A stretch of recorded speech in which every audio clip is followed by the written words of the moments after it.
എന്താടാ ഈ കിടക്കണത് ആരാണെന്ന മുതലാളിയുടെ വിചാരം? ലക്ഷപ്രഭുവാണ്, ലക്ഷപ്രഭു. പിന്നെ ലക്ഷപ്രഭു കടലിലല്ലേ കിടക്കുന്നത്? കിടക്കും. ചില ലക്ഷപ്രഭുക്കൾ കടലിലും കിടക്കും. വിശ്വാസം ഇല്ലെങ്കിൽ ഇതെന്താണെന്നൊന്ന് നോക്കിയേ. ഇതെന്താണെന്ന് അറിയാമോ? ഇത് കല്ലാസ്. കല്ലാസല്ല, കള്ളാസ്. അവന്റെ പോക്കറ്റിൽ നിന്ന് കിട്ടിയതാ. അവന് കിട്ടാനുള്ള തുകയുടെ ലിസ്റ്റാണിത്. ലക്ഷങ്ങൾ വരും, ലക്ഷങ്ങൾ. ഇവന്റെ മുഖം കണ്ടാൽ അറിഞ്ഞൂടെ ഇവൻ ചിക്കിലുള്ള വീട്ടിലെ പയ്യനാണെന്ന്. ഇവനെ രക്ഷപ്പെടുത്തിയ മകൾ ഒരു 5 ലക്ഷം രൂപ നമുക്ക് വാങ്ങിച്ചെടുത്തൂടെ? ആരോട് മേടിക്കും? അവന്റെ ഡാഡിയുടെ ഇന്ന് തന്നില്ലെങ്കിലോ? കടപ്പുറം ഇളകും, കുത്തിപ്പിടിച്ച് വാങ്ങും. ഡാഡി നിനക്കറിയാമോ? അത് മമ്മിക്കറിയാലോ. മമ്മി നിനക്കറിയാലേ? അത് ഇവനറിയാലോ. ഇവനാരടാ? അത് അവർക്കറിയാലോ. ആർക്ക്? ഡാഡിക്കും മമ്മിക്കും. ഡാഡി മമ്മി ആരടാ? ഇവൻ ആരാണെന്ന് അറിയാതെ അവരാരാന്ന് ചോദിക്കാൻ പറ്റുമോ?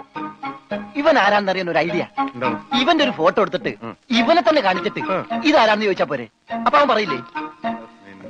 ഇല്ലേ? ഇല്ലെങ്കിൽ ഫോട്ടോ കളഞ്ഞേക്കാം.